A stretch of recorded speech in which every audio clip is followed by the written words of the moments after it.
Hello friends, welcome to the YouTube channel of VIPM academy. I hope आप सभी अच्छे हों। हम लोगों ने हाई कोर्ट एलडीसी को लेकर एक वीडियो इससे पहले बनाई थी और जैसा कि चर्चा का विषय बन रखा है हाई कोर्ट एलडीसी की, जल्दी ही उसके लिए एक अनाउंसमेंट आएगा। तो उसी वीडियो में काफ़ी सारे ये भी कमेंट्स थे कि सिलेबस के बारे में थोड़ा सा डिस्कशन किया जाए, तो आज हम सिलेबस के बारे में डिस्कस करेंगे। और obviously I will discuss my part, English वाला पार्ट आज मैं आपके साथ सिलेबस में डिस्कस करूंगी। वैसे आपका जो रिटन पेपर होता है वो 300 नंबर का होता है, 300 मार्क्स का होता है। 100 मार्क्स का हिंदी, 100 मार्क्स का इंग्लिश, 100 मार्क्स का जीके।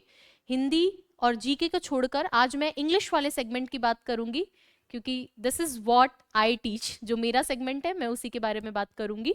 इंग्लिश का जो सिलेबस है काफी वाइड सिलेबस है, काफी सारी चीजें इसमें लिखी है। क्वेश्चन नंबर ऑफ क्वेश्चंस 50 है, लेकिन मार्क्स 100 है। और हाई कोर्ट की कट ऑफ अच्छी खासी जाती है, तो हर एक सब्जेक्ट को आपको बहुत अच्छे से पढ़ना होता है।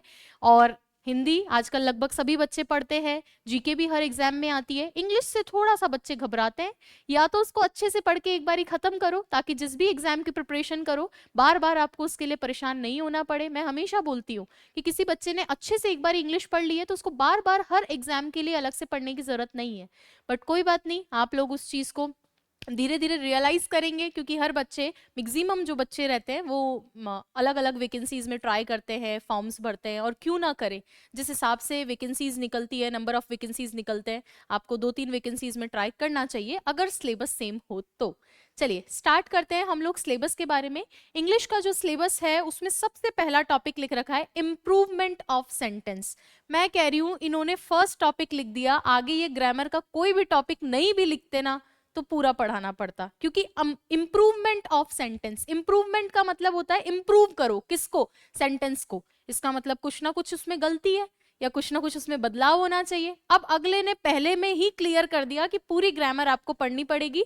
ऑल दो सिलेबस काफी डिफाइंड है, काफी सारी चीजें लिखी है, लेकिन फर्स्ट ने जो फर्स्ट पॉइंट है उसी ने क्लियर कर दिया कि पूरी ग्रामर पढ़नी पड़ेगी आपको। इम्प्रूवमेंट ऑफ सेंटेंसेस यानी आपको सेंटेंस दिया होगा, उसमें जो सुधार आपको लगता है कि ये गलत है, यहाँ डू नहीं डिड आना चाहिए था, यहाँ हैव नहीं हैड आना चाहिए था, वो आपको करना है। यहाँ पे बिकॉज नहीं, आपको बट आना चाहिए था। तो जो भी इम्प्रूवमेंट है, no matter what ever the topic is, कोई भी टॉपिक को इम्प्रूवमेंट आपको करना है।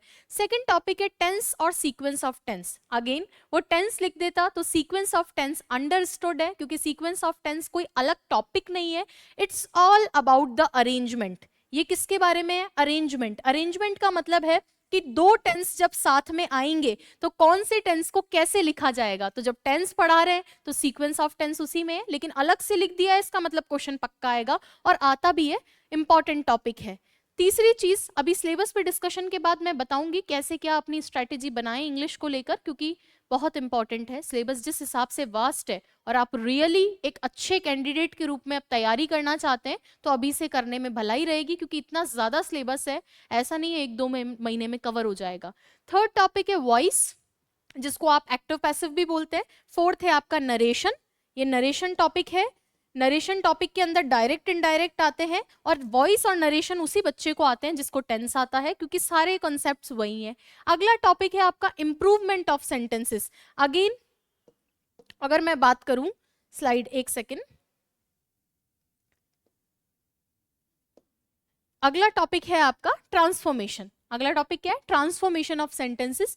ट्रांसफॉर्मेशन क्या होता है? देखो, ट्रांसफॉर्मेशन का मतलब होता है ट्रांसफॉर्म करना। अगेन इंग्लिश, चेंज करना। क्या चेंज करना? मीडियम, सेंटेंस का जो मोड है उसको चेंज करना। और ट्रांसफॉर्मेशन का हिंदी होता है रूपांतरण, यानी आप रूप बदल दोगे। रूप किसका बदलना है? सेंटेंस का रूप बदलना है। और सेंटेंस के रूप में भी इन्होंने बता दिया है ट्रांसफॉर्मेशन किस किस का। असर्टिव सेंटेंस, नेगेटिव और एक्सक्लेमेटरी और इंटेरोगेटिव सेंटेंस का आपके सिलेबस में दे रखा है। यानी कहने का मतलब है आपको जो है एक नेगेटिव सेंटेंस दिया है उसको पॉजिटिव बनवाएगा, एक एक्सक्लेमेटरी यानी बड़ा चढ़ा के एग्जेजरेशन वाला टॉपिक दिया है उसको नॉर्मल बनवाएगा, एक नॉर्मल सेंटेंस दिया है असर्टिव सेंटेंस उसको इंटेरोगेटिव बनवाएगा। ये भी अगेन उसको आता है जिसको टाइप्स ऑफ सेंटेंसेस आते हैं और जिसको टेंस आता है। बहुत अच्छा टॉपिक है। चलिए नेक्स्ट अगर मैं बात करूं आर्टिकल की, सभी एग्जाम में रहता है, इसमें भी है, नो एक्सेप्शन।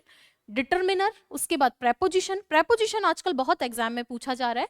नेक्स्ट टॉपिक आपका इन्होंने लिख कर दिया है करेक्शन ऑफ सेंटेंसेस। मैंने आपको बोला था कि फर्स्ट लाइन ने ये तो क्लियर कर दिया था कि सिलेबस काफी वास्ट होने वाला है, इन्होंने डिफाइन कर दिया, ये बहुत इनकी अच्छी बात मैं मानती हूँ। करेक्शन में इन्होंने लिखा है सब्जेक्ट वर्ब एग्रीमेंट, पूछना भी चाहिए। टेंस में पूछते, इन्होंने क्लियरली सब्जेक्ट वर्ब एग्रीमेंट लिख दिया, तो आदमी मेंटली थोड़ा ये रहेगा कि यार लिख दिया है तो पढ़ना ही है, वरना बच्चे generally subject verb agreement skip कर देते हैं, जो बहुत गलत चीज है। अगला है डिग्री। डिग्री का मतलब आपका, आपने बचपन से अगर कभी सुना हो कि एक सुपरलेटिव डिग्री होती है, एक कंपैरेटिव डिग्री, यानी दो लोगों की तुलना है और एक को सबसे ज्यादा, जैसे हिंदी में बोलते हैं ना सबसे ज्यादा सुंदर है, उसकी तुलना में ज्यादा सुंदर है, वो डिग्री होती है। किसकी? एडजेक्टिव की भी होती है और एडवर्ब की भी होती है। अगला टॉपिक है कनेक्टिव। कनेक्टिव और कुछ नहीं, कंजंक्शंस ही होते हैं। कंजंक्शंस का मतलब आपके वो वर्ड्स, वो शब्द जो दो वाक्यों को जोड़ने का काम करते हैं, या दो क्लॉजेस को, दो सेंटेंसेस को या दो क्लॉजेस को, वाक्य या उपवाक्य को जोड़ने का काम करते हैं।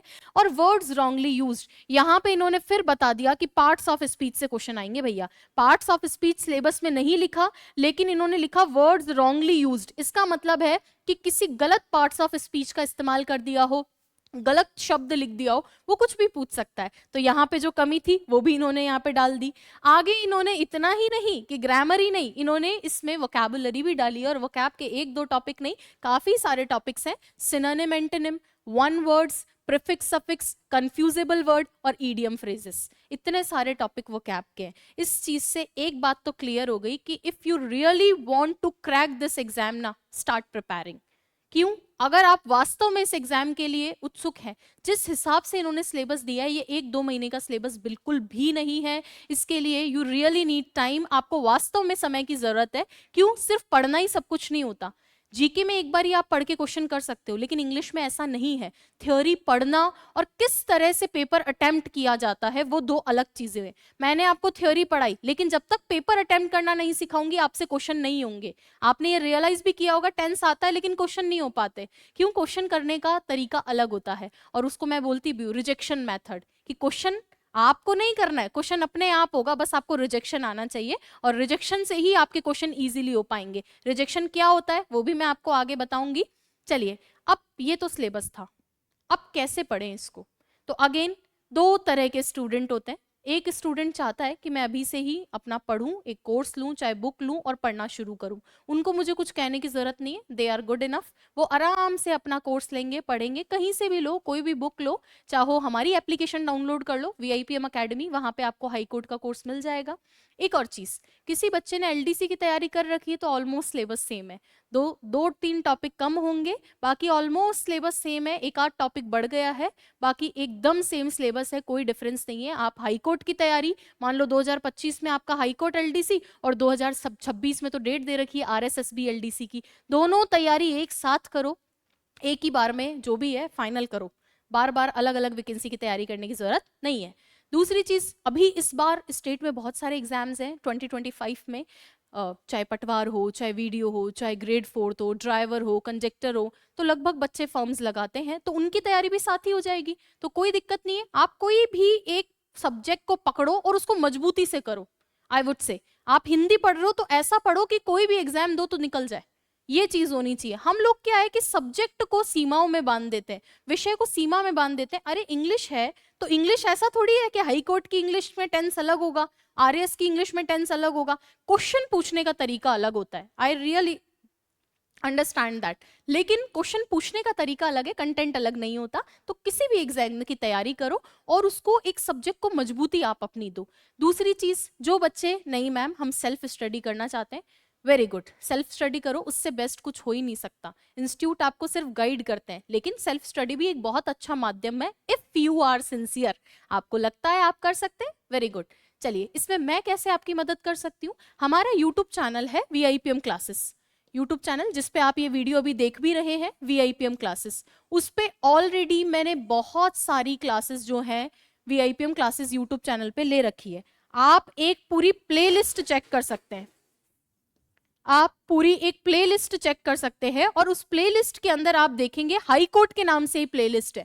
जब हाई कोर्ट का एग्जाम हुआ था मैंने पूरा पढ़ाया था और उसमें रिजेक्शन मेथड की हेल्प से पूरा पढ़ाया था। तो रिजेक्शन भी हम लोगों ने किया था और आराम से सारे क्वेश्चंस किए थे, सारे टॉपिक मैंने कवर करवाए थे। प्लेलिस्ट है हाई कोर्ट नाम से, आप उसमें देखेंगे, मिल जाएगा। इस वीडियो के नीचे मैं कमेंट में भी उसका पिन करवा दूंगी लिंक, ताकि आपको डायरेक्ट प्लेलिस्ट मिल जाए। दूसरा तरीका, एक तो उस प्लेलिस्ट चेक कर सकते हो, या फिर अभी मैं किसी भी रीसेंट एग्जाम की तैयारी करवा रही हूँ हमारे यूट्यूब चैनल पे, चाहे पटवार की हो, चाहे वीडियो की हो, चाहे ग्रेड 4th की हो, जिस भी एग्जाम की, आई वुड से अगर मैं थ्योरी पढ़ा रही हूँ, please go and watch that. जाओ और उनसे लेना शुरू करो। मैं टेंस पढ़ा रही हूँ, पढ़ो। सीक्वेंस ऑफ टेंस पढ़ा रही हूँ, पढ़ो। ट्रांसफॉर्मेशन पढ़ा रही हूँ, पढ़ो। एक्टिव पैसिव पढ़ा रही हूँ, पढ़ो और क्वेश्चंस देखो। आपको कुछ भी करने की जरूरत नहीं है, आप यूट्यूब की हेल्प से भी पढ़ के सीख सकते हो। सीखने वाले का मन होना चाहिए। मैं लिटरली, मुझसे जब पूछा जाता है कि ऑनलाइन कोर्सेज में और यूट्यूब के कोर्स में डिफरेंस क्या रहता है, बीइंग अ टीचर ये तो नहीं होगा ना कि मैं कोई गलत कंटेंट पढ़ाऊंगी यहाँ पे और वहां पे सही पढ़ाऊंगी, नहीं, ऐसा नहीं होता। एक्चुअली डिफरेंस आप लोगों की तरफ से रहता है। कुछ बच्चे सिंसियर होते हैं, वो तो कहीं भी पढ़ लेते हैं। कुछ बच्चे ऐसे होते हैं, नहीं, हमें पर्सनलाइज्ड अटेंशन चाहिए, मेरे सवालों का ज्यादा से ज्यादा जवाब चाहिए, मुझे ज्यादा से ज्यादा प्रैक्टिस करवाई जाए, तो उन लोगों के लिए ये फैसिलिटी अवेलेबल रहती है। आपके ऊपर डिपेंड करता है, जिस भी तरीके के आप स्टूडेंट है, फायदा उठाइए, चाहे ऐप से चाहे यूट्यूब से। प्लेलिस्ट चेक करोगे हाई कोर्ट वाली, वरना मैं किसी भी एग्जाम की तैयारी करवा रही हूँ, उठाओ उस टॉपिक को, उठाओ और पढ़ना शुरू करो एकदम बेसिक से। आपको कभी कोई प्रॉब्लम नहीं होगी। क्वेश्चंस करवाने का तरीका रिजेक्शन मेथड है, वो भी मैं आपको सिखाऊंगी कि रिजेक्शन की हेल्प से क्या होता है कि सबको थ्योरी आती है, बुक खरीद के लाओ और पढ़ो, कौन मना करता, सब पढ़ के आते हैं, लेकिन क्वेश्चन नहीं हो पाता।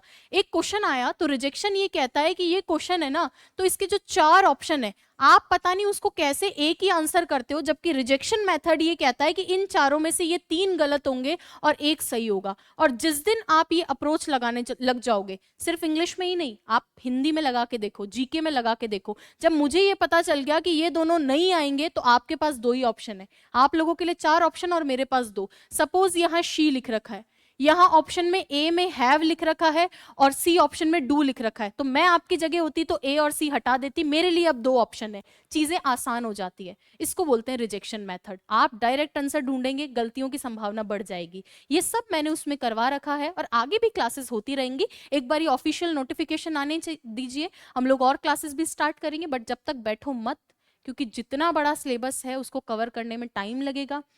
हाई कोर्ट आएगी, उसके बाद आरएसएसबी एलडीसी आएगी, टाइपिंग बढ़िया कर लो, तीनों सब्जेक्ट को इतना मजबूत कर लो कि आपकी एक सीट कोई ना रोक सके। ये ध्यान रखेंगे सभी बच्चे। बाकी थैंक यू सो मच। मेरे से किसी भी तरीके की आपको हेल्प चाहिए हो, आप मुझे फ्यूचर में जरूर बताएंगे, वीडियो के नीचे कमेंट करेंगे, लाइक करेंगे, और हमारे चैनल को वीआईपीएम क्लासेस को आप अपने फ्रेंड्स के साथ शेयर करेंगे, अगर वो भी इस एग्जाम की तैयारी कर रहे हैं। फ्री की क्लासेस जो यूट्यूब पे पड़ी है, प्लीज गो एंड वॉच, उसमें बहुत डिटेल में चीजें बताई गई है। Thank you.